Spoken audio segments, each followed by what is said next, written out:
governo espera bombear água nos canais da transposição do São Francisco em 2014. O atraso foi causado por uma série de problemas que também aumentaram o custo das obras. O Senado criou uma comissão para fiscalizar o cumprimento do programa. Em 7 anos de obras, o empreendimento executado não chegou nem à metade. Alvo de polêmica e crítica, a ideia da transposição das águas do Rio São Francisco é antiga. Ele data do final da década de 1800, o projeto Dom Pedro II. Temos aquela famosa história de que quando o imperador Dom Pedro II visitou o Nordeste, de que venderia até os brilhantes da coroa para aplicar ali. Ele teve alguns momentos que começou o governo do Fernando Henrique, eu lembro disso, que fez alguns ensaios, inclusive parte dele foi elaborado nesse processo. E o governo do presidente Lula resolveu implantar o projeto. É uma obra polêmica, uma obra que levou a mobilizações, inclusive no meu estado, contrária a que ela se realizasse. O Comitê da Bacia Hidrográfica do Rio São Francisco sempre considerou que o projeto da transposição é um equívoco. Ele é um projeto importantíssimo para a região, é um projeto que ele vai promover uma outra matriz de desenvolvimento do país. Na realidade, é um projeto que vai atender, né, a concentração ainda mais do poder econômico. É um projeto que visa, na realidade, levar água para onde já tem água. E, assim, né, levar maior segurança hídrica para os grandes projetos de exportação de frutíferas e outros projetos de ordem econômica. Este é o desenho do projeto em execução. Na primeira etapa, a integração do Rio São Francisco a outras bacias do Nordeste é feita em 2 eixos principais. O eixo norte vai captar água em Cabrobó, Pernambuco, e percorrer 295 quilômetros, conduzindo água aos rios Salgado e Jaguaribe, no Ceará, Apodi, no Rio Grande do Norte, e Piranhas-Açu, na Paraíba. Previsão de beneficiar cerca de 7 milhões de pessoas. O eixo leste, com captação no lago da barragem de Itaparica, no município de Floresta, em Pernambuco, vai percorrer 217 quilômetros até o rio Paraíba, depois de deixar parte da vazão transferida nas bacias do Pajeú, do Moxotó e da região agreste de Pernambuco. Deve beneficiar mais de 4,5 milhões de pessoas. Nós estamos investindo no PAC 1 e no PAC 2 mais de 30 bilhões de reais em obras de infraestrutura hídrica no Nordeste. E são obras grandes, obras complexas. Segundo o governo federal, o projeto deve ajudar 12 milhões de nordestinos que vivem em regiões sem garantia de água de forma regular. São 391 municípios do agreste de 4 estados: Pernambuco, Ceará, Paraíba e Rio Grande do Norte. É da garantia hídrica para o Nordeste Setentrional. São 12 milhões de brasileiros que vivem aqui e não querem sair daqui, querem continuar vivendo aqui. O projeto básico foi aprovado em 2001, no governo Lula. Inicialmente orçado em 4,7 bilhões de reais, o custo saltou para 8,2 bilhões. E foi colocado um edital na praça, sem ter os estudos necessários para se conhecer o terreno por onde esse canal ia passar. As obras foram divididas em 14 lotes, executados por vários consórcios de empresas, em ritmos também diferentes. As primeiras licitações são de 2005, mesmo ano em que o Tribunal de Contas da União começou a investigar os editais e contratos. As fiscalizações apontaram uma série de problemas que levaram ao atraso nas obras. Elas deveriam ser concluídas em 2014, mas nenhum contrato vai encerrar dentro do previsto e com o cronograma todo cumprido. Um dos problemas do projeto deficiente é esse. Novos itens ao projeto, os preços vão aumentando e aí ultrapassa o limite dos 25% permitido na lei e aí tem que paralisar a obra, encerrar o contrato e fazer nova licitação. Informações insuficientes para o projeto básico, incongruências com o projeto executivo, casos de sobrepreço, pagamento de valores a mais por serviços não executados, gestão e supervisão deficientes do Ministério da Integração Nacional, lentidão para tomar as providências e resolver os problemas em campo. São as principais conclusões das auditorias do TCU, que sugeriu mudanças e sanções. desses problemas que foram identificados, eles estão naquele contexto dessa investigação do tribunal para a gente identificar os responsáveis por aquelas irregularidades que foram contratadas. Neste trecho do lote 10, o contrato prevê a construção de 39 quilômetros de canais que começaram a ser feitos em agosto de 2008 e deveriam estar concluídos em junho de 2012. Mas os serviços deixaram de ser executados porque houve um impasse entre o consórcio construtor e o Ministério da Integração Nacional. A empresa alegou que a escavação em rocha em áreas como esta aqui tem custos muito mais elevados do que previstos inicialmente no projeto. Uma série de dificuldades que levou à conclusão de que os contratos celebrados seriam insuficientes para poder executar a obra como inicialmente planejado. Isso levou a um amplo processo de negociação com todos os consórcios construtores.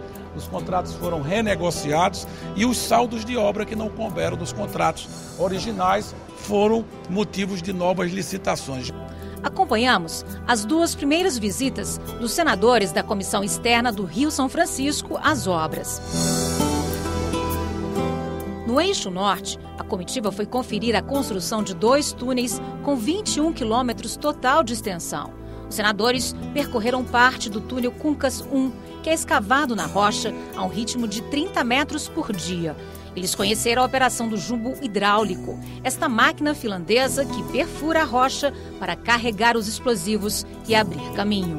Com pouco mais de 15 quilômetros, o túnel Cuncas 1 vai ligar as cidades de Mauriti, no Ceará, a São José de Piranhas, na Paraíba. E quando estiver pronto, será o maior túnel para transporte de águas da América Latina. Aqui encontramos brasileiros orgulhosos de construir o futuro. Levar água para esse pessoal que precisa. Como é que é trabalhar debaixo da terra, nesse calor, nesse cheiro estranho? Pra mim, eu não me vejo em outro lugar. Porque está no sangue. Meu pai tem 31 anos de mina, meu avô 37 anos de mina, eu já vou com 8 anos, tios, tudo é mina. É muito importante a gente ver exatamente muitos deles mais humildes, simples, mas dando uma contribuição e que, sem dúvida nenhuma, vão ficar na história de terem participado desse projeto, que não só está gerando emprego para eles, mas mais do que isso, vai matar a sede de muitos no futuro. Nós estamos assim deslumbrados com a grandiosidade da obra, o homem vencendo os desafios da natureza.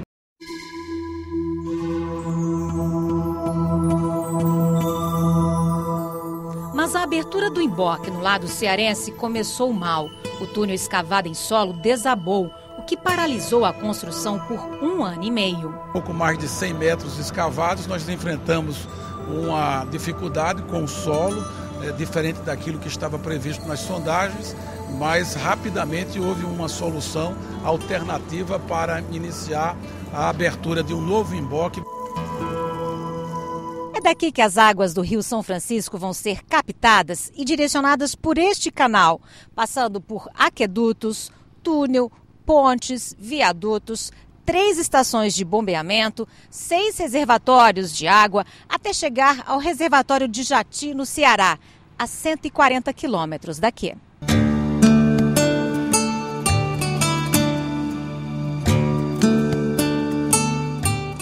Ao longo dos canais que recebem concreto e cortam o sertão agreste, jornada puxada, sol a pino, poucas mulheres.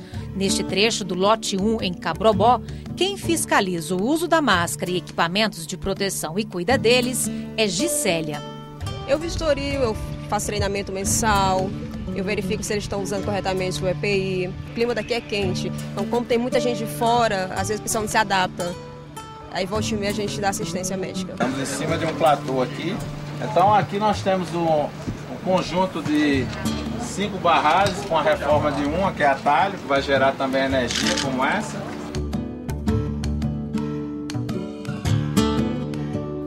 Com 68 metros, a barragem de Jati, no Ceará, é a maior do lote 5. A obra vai ser construída com material retirado da bacia. Técnicos da Universidade do São Francisco acompanham o trabalho para fazer o manejo de animais e de espécies da caatinga com a criação de bancos genéticos. São 38 programas ambientais, incluindo de mapeamento dos sítios arqueológicos. e 118 técnicos em todo o projeto da transposição, a um custo orçado de R$1 bilhão. É necessário ter um inventário florístico. O inventário florístico, a gente tem uma lista de todas as espécies que se encontram no local a ser liberado para supressão. Depois dessa liberação, anteriormente às máquinas entrarem, é necessário que uma equipe da universidade, tanto de fauna como de flora, recolha os organismos. Como a gente retira a vegetação daqui e guarda ela em locais de espera, todas as áreas que vão necessitar de recuperação dessas áreas degradadas vão ser recolocadas com os próprios indivíduos oriundos dessa região. O banco de germoplasma já está sendo construído e o banco genético da fauna. Tem os dois bancos genéticos, aproximadamente 55 mil amostras já. Estudos que passam a ser uma referência para outras obras no país. Então, esse cuidado também está muito evidente de que há. Temos laboratório de altíssima qualidade sendo referência para o Brasil a partir dessa obra. Então, acho que conseguimos casar a nossa necessidade de ter a garantia hídrica, de ter a água para beber no Ceará, na Paraíba, no Rio Grande do Norte, em Pernambuco, em Alagoas, com a proteção ambiental. Eu estou muito seguro de que todo o empreendimento da transposição vai estar concluído até o final de 15. Mas o nosso desafio já é botar água no canal, seja no eixo leste, seja no eixo norte, pelo menos 100 quilômetros de água em 2014 nos dois eixos. Da barragem de Jati, a comitiva, que inclui representantes de órgãos de fiscalização como TCU e CGU, rodou mais 50 quilômetros até Pernambuco para conhecer outras obras do eixo norte que estão em bom andamento.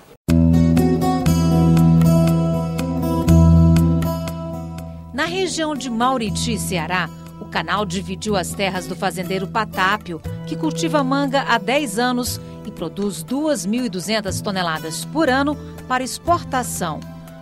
Por causa das obras, ele perdeu 7.500 pés, 30% da produção, e ficou sem poder cruzar de um lado para o outro da fazenda. Este outro lado do projeto vai se tornar inviável, dado que eu não tenho acesso a ele, a não ser que eu me desloque por uns 10 ou 15 quilômetros para poder fazer algum beneficiamento do outro lado. As obras nas terras dele foram paralisadas em 2012.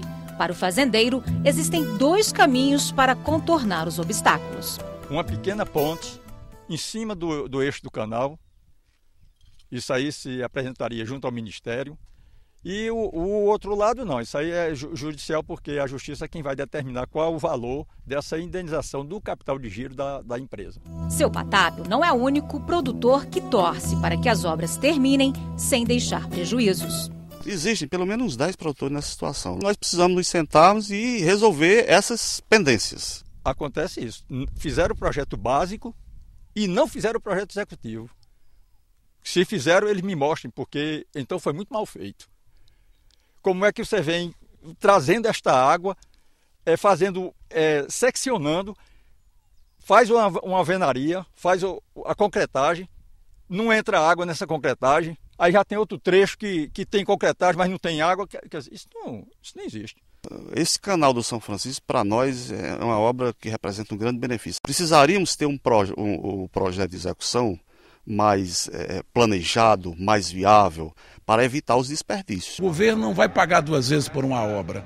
Nós temos contratos assinados que definem claramente a responsabilidade. O nosso esforço nesses últimos 2 anos foi evitar a judicialização dos contratos. Não tem nenhum contrato sendo discutido na Justiça e vamos concluir essa obra no mais curto espaço de tempo possível e ao melhor preço possível. No eixo leste, o projeto prevê a construção de 12 barragens ou reservatórios e 6 estações de bombeamento, além de aquedutos, pontes, túneis e adutoras. Os senadores testemunharam situações distintas nas obras que cortam Pernambuco e Paraíba.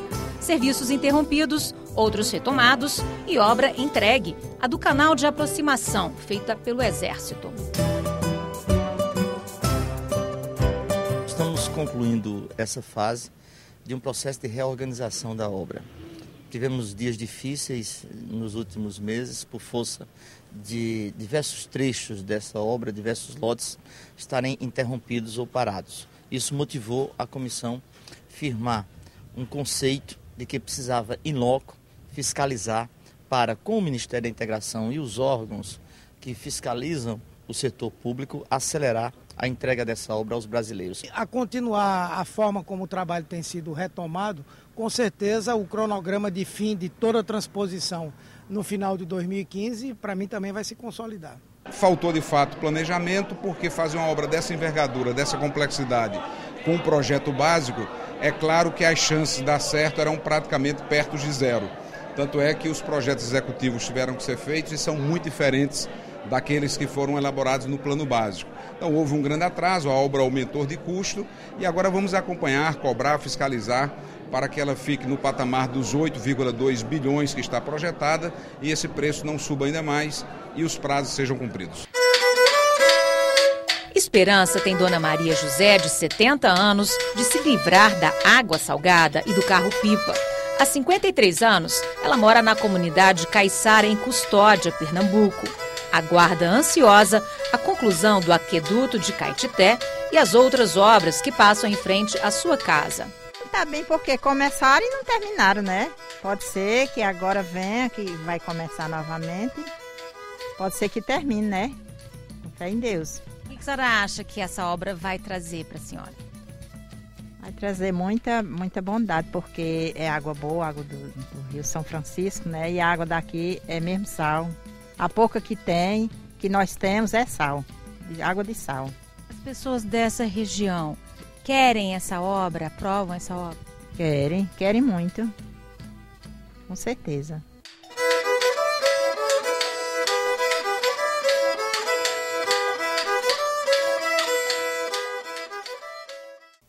Como será distribuída a água nos canais da transposição? E quem será responsável pelo sistema? Nesta última reportagem, vamos falar dos cuidados e preocupações com a gestão do projeto.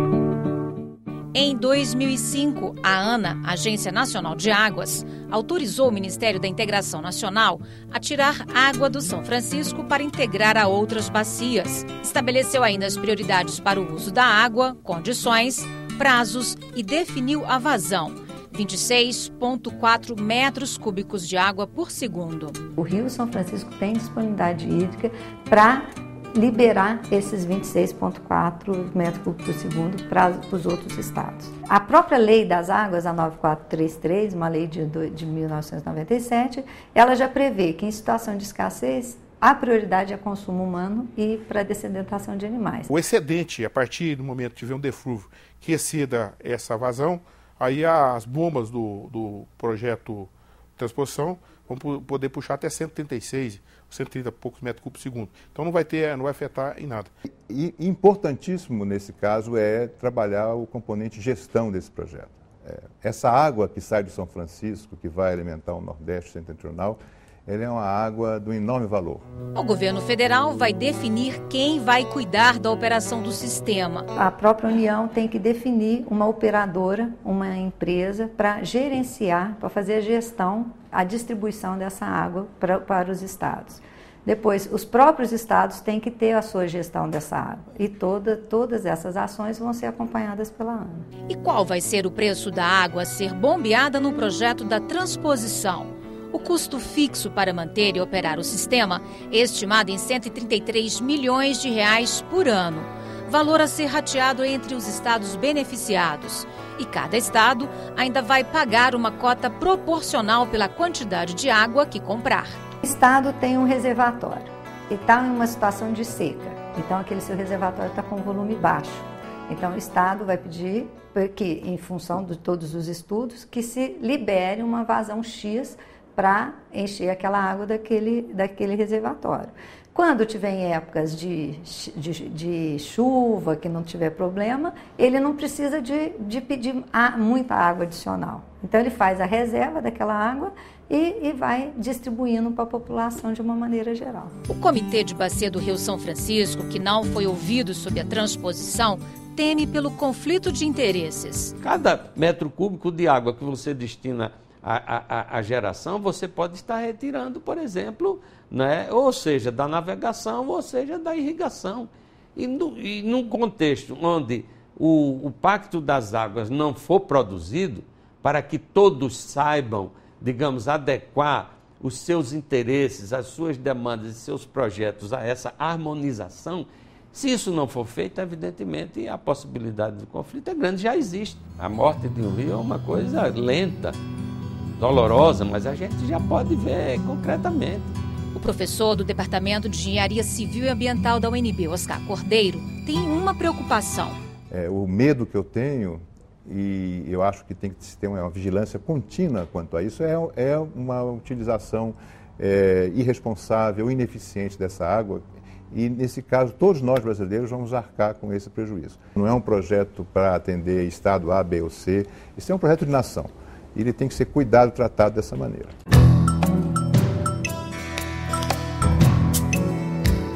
E será que a retirada de água para transposição pode comprometer a produção de energia no São Francisco? Isso representa 1% da vazão regularizada do São Francisco. Do ponto de vista energético, a transposição não representa absolutamente nada. Por quê? Porque eu posso substituir essa energia facilmente com fonte eólica, com fonte solar ou com térmica. E acho que no futuro nós vamos tirar muito mais água do São Francisco do que hoje, para essas finalidades. Tem tanta coisa para produzir energia e não tem substituto para a água. Que mesmo que venha a ter, e que não está comprovado, alguma perda da geração de hidrelétrica, de eletricidade, essa perda é totalmente justificada pelos grandes benefícios que vai ter para a população que hoje carece tanto de água. Nós, baianos, sempre reivindicamos principalmente a revitalização do Rio São Francisco. Essa, portanto, é uma obra que, apesar de polêmica, a nossa esperança é que ela possa servir a todo o povo nordestino. Nós nos sentimos à vontade de acompanhar a execução dessa obra, que é salvadora e redentora para os 4 estados que a compõem. Na minha visão, as obras da transposição do Rio São Francisco não têm caminho de volta.